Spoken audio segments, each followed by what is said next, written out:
बातमी नाशिकमधून आहे। गेल्याच आठवड्यामध्ये नाशिक पोलिसांनी 9 बांगलादेशी नागरिकांना अटक केली होती।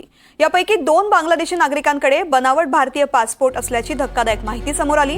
आरोपींनी 2014 साली पुण्यामधून हा पासपोर्ट बनवून घेतला असल्याची माहिती आहे। या माहितीच्या आधारे पुण्यामधील एजंटचा शोध सुरू असून पुणे, नाशिकसह मालेगावमधील अवैध बांगलादेशी नागरिकांची पाळंमुळं खणून काढण्याचं मोठं आव्हान पोलिसांसमोर उभं राहिलंय।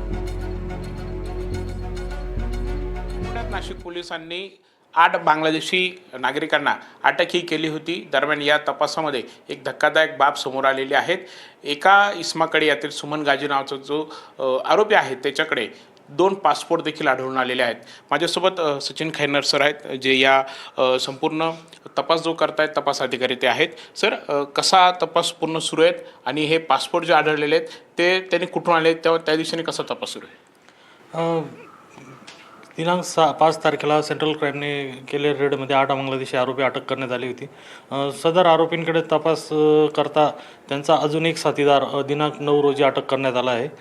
आता एकूण 9 बांगलादेशी आरोपी अटक आहेत। यातील आरोपींकडे काही इंडियन डॉक्युमेंट्स आहेत, ते सर्व बांगलादेशी आहेत। त्यांचे बांगलादेशी डॉक्युमेंट्सही मिळालेले आहेत, भारतीय डॉक्युमेंट्सही मिळालेले आहेत आणि त्या दृष्टीने तपास सुरू आहे। त्यांनी इंडियन पासपोर्ट कुठून बनवला या दृष्टीने तपास सुरू आहे। बरं सर, म्हणजे या गाजीने हा पासपोर्ट कधी बनवलेला होता किंवा त्याच्याकडे भारत आणि बांगलादेशचे 2 पासपोर्ट आहेत, एजंट मार्फत कुठून आले का किंवा कसा तपास करतो? त्याच्याकडं बांगलादेशचा पासपोर्ट, तर बांगलादेशचा त्याच्या देशातनं बनवलेला पासपोर्ट आहे, पण जो इंडियन पासपोर्ट आहे हा त्यांनी 2014मध्ये बनवलेला आहे पुण्या इथून।